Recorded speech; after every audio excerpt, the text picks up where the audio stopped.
नाही, जी पक्षाची आढावा बैठक अहिल्यानगर जिल्ह्याची झाली त्यामुळे सर्व जिल्हाध्यक्ष असेल, जिल्ह्याचे पदाधिकारी, तालुक्याचे पदाधिकारी असेल, अतिशय खेळीमेळीच्या वातावरणामध्ये तिथं चर्चा झाली।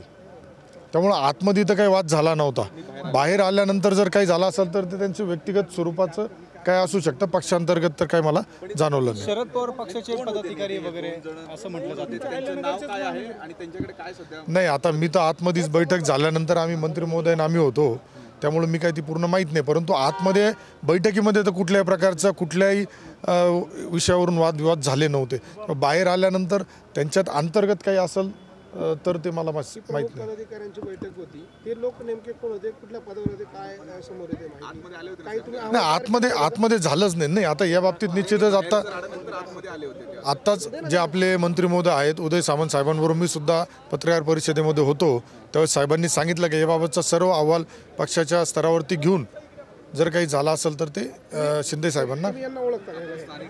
हा जो व्हिडिओ आहे हे जे आहेत हे कोण आहेत? नाही, हे तर पदाधिकारी माझ्या पाहण्यातले नाही आहेत। हे पदाधिकारी नाही का तुमचे? ओळखत नाही तुम्ही यांना? नाही, सचिन जाधव आहेत, ते महानगर प्रमुख आहे सचिन जाधव।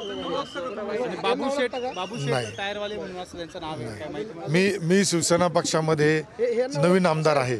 यांना ओळखता का? हे कोण आहे? सचिन काय नाव?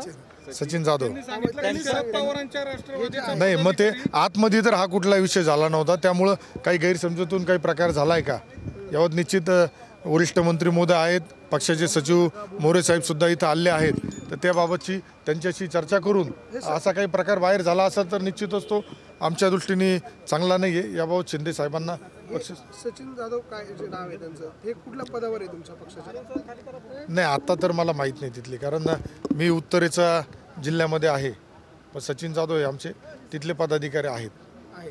मग आता जर झाला असेल तर ते मंत्री महोदय आणि सचिव साहेब त्यांच्या स्तरावरती तसा अहवाल शिंदे साहेबांना देतील आणि त्यानुसार त्यांनी बैठकीत काहीतरी नाराजी व्यक्त केली होती। नाही, मी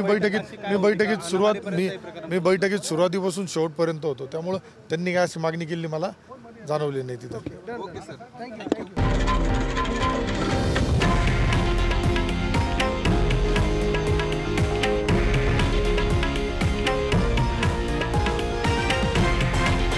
हे आहे देशातील नंबर 1 न्यूज नेटवर्क आणि आपण पाहत आहात TV9 मराठी, एकमेव।